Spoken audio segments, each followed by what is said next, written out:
आजचं सेशन आहे, ट्युटोरियल आहे, सेमिनार प्रोजेक्ट रिलेटेडचे मार्क्स कसे भरायचे. साधारणतः आपण एक मेनू दिलेला आहे, प्रोजेक्ट नावाचा मेनू, ज्याच्यामध्ये सगळ्यात शेवटचा जो टॅब आहे ते आहे सेमिनार प्रोजेक्ट मार्क्स. सर्वप्रथम जो स्टाफ ह्याचे मार्क्स भरणार आहे, डिपार्टमेंट ऑप्शन मध्ये जायचंय.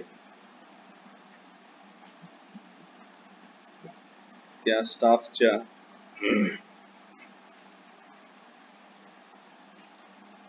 लॉग इन मध्ये एडिट स्टाफच्या मेनू मध्ये त्याला ते मेनूची परमिशन द्यायची. जर ही परमिशन नाही दिली तर त्या व्यक्तीला मार्क्स भरता येत नाही. तर प्रोजेक्ट सेमिनार मार्क्स हे क्लिक केलं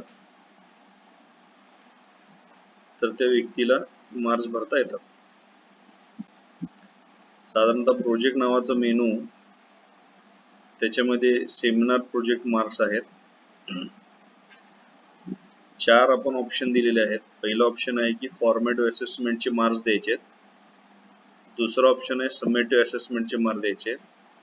तिसरा ऑप्शन त्याचा रिपोर्ट आहे. चौथा ऑप्शन समेटिव्ह असेसमेंटचा रिपोर्ट आहे. तर आपण फॉर्मेटिव्ह असेसमेंटचे मार्क कसे भरायचे ते बघूया. मी इथं गो ऍक्शन वर क्लिक केलं. अकॅडमिक इयर विचारताय. ऑब्विसली 25-26 ला के स्कीमची थर्ड इयर ला मुलं असल्यामुळं फक्त 5th सेम आपण इथं इम्प्लिमेंट करतोय. तुम्हाला जे रुब्रिक्स दिलेले आहेत फॉर्मेटिव्ह असेसमेंटच्या प्रोफार मध्ये, ते रुब्रिक्स इथं आपण दाखवतोय आणि त्याचे मार्क्स दाखवतो. आणि अशा पद्धतीनं मुलांचं इंटरफेस तुम्हाला दिसेल. आता एनरोलमेंट नंबरचं सिक्वेन्स जर येत नसेल तर तुम्ही इथं क्लिक करू शकता. एनरोलमेंट नंबरचं सिक्वेन्स येईल. आणि कदाचित सीट नंबरचं सिक्वेन्स येत नसेल तर तुम्ही इथं सीट नंबरचं सिक्वेन्स क्लिक करू शकता.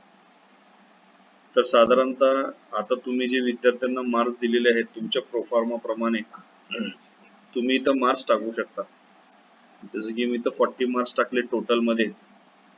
टोटल नावाच्या कॉलम मध्ये मी 40 मार्क्स टाकले. पुढे ऑटोमॅटिकली फायनल मार्क्स आणि त्याच्या अगोदरचे मार्क्स व्हेरी होतात.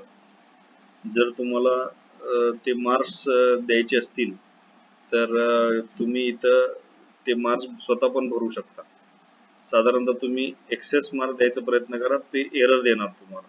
आता जिथे इथं 5 मार्क लिमिट आहे तिथं 6 मार्कचं आपण टाकल्यावरती एरर देतात. किंवा तुमच्याकडच्या शीट मध्ये जे मार्क आहेत तेही तुम्ही इथं टाकू शकता. जसं हे 10 मार्काचं आहे तर तिथं मी 10 टाकतो आणि इथं 3, 2, 3 असं टाकतो आणि 43 मार्क इथं आलेले आहेत. अशा पद्धतीने पण तुम्ही मार्क टाकू शकता. तर दोन्ही ऑप्शन आपण दिलेलं आहे. टोटल मार्क्स टाकून पण तुम्ही बघू शकता आणि इंडिव्हिज्युअल मार्क्स टाकून पण तुम्ही बघू शकता. आणि हे मार्क्स टाकून झालं की तुम्ही इथं अपलोड बटन वर क्लिक करा. अपलोड बटन तुम्ही क्लिक केल्यावर तुमचं हे जे मार्क्स आहेत हे सॉफ्टवेअरला सबमिट होतील. आता तुम्हाला त्याचं रिपोर्ट काढायचं असेल फॉर्मेटिव्ह असेसमेंट सेमिनारसाठी तर परत ह्या ऑप्शनवर क्लिक करावं लागेल तुम्हाला. आणि तुम्ही हा फॉर्मेटिव्ह असेसमेंटचं ऑप्शन जे आहे दिलेलं इथं तुम्ही त्याचं रिपोर्ट बघू शकता.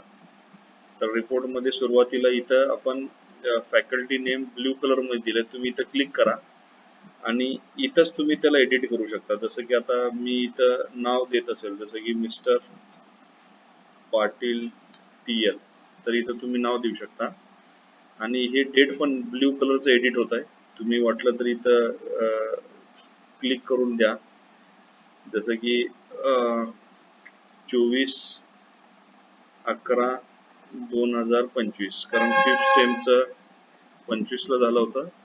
तर इथं ते तुम्ही डेट आणि फॅकल्टीचं नाव चेंज करू शकता. तर अशा पद्धतीनं तुम्हाला हे रिपोर्ट मिळेल. आणि रिपोर्टचे जसं तुम्हाला आपल्याला माहिती आहे ऑप्शन इथं प्रिंट ऑप्शन दिलेलं आहे. तुम्ही इथं ते प्रिंट आउट काढू शकता जसं तुम्हाला प्रोफॉर्मा MSBTच्या सिलेबस मध्ये दिलेलं आहे.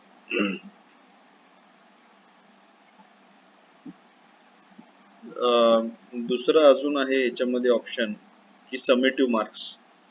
आता त्याचे जे मार्क्स आहेत म्हणजे ते सेमिनारला जे तुम्ही समेटिव्ह मार्क्स दिला होता त्याचं पण प्रोफॉर्मा आहे.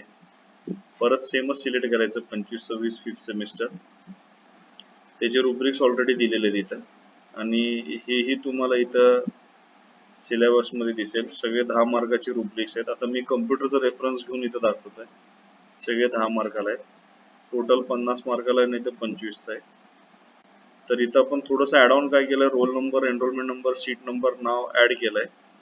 जे MSBT मध्ये फक्त इथं एनरोलमेंट नंबर टाकला होता त्यांनी, तर थोडंसं डिटेल टाकलंय आपण. इथं पण सेम तुम्ही इथं टोटल टाकू शकता.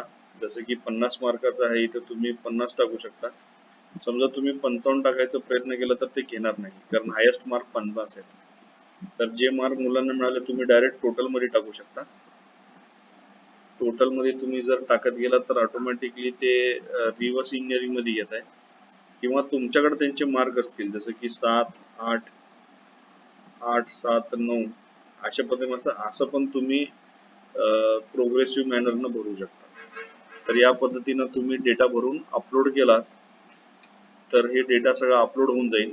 आणि परत ह्याचं रिपोर्ट जर तुम्हाला बघायचं असेल तर प्रोजेक्ट मध्ये सेमिनारचं ऑप्शन आहे, हे गो वर क्लिक करून तुम्ही इथं रिपोर्ट बघू शकता. काही अडचण असल्यास तुम्ही व्हॉट्सअप करा किंवा कॉल करा. थँक्यू.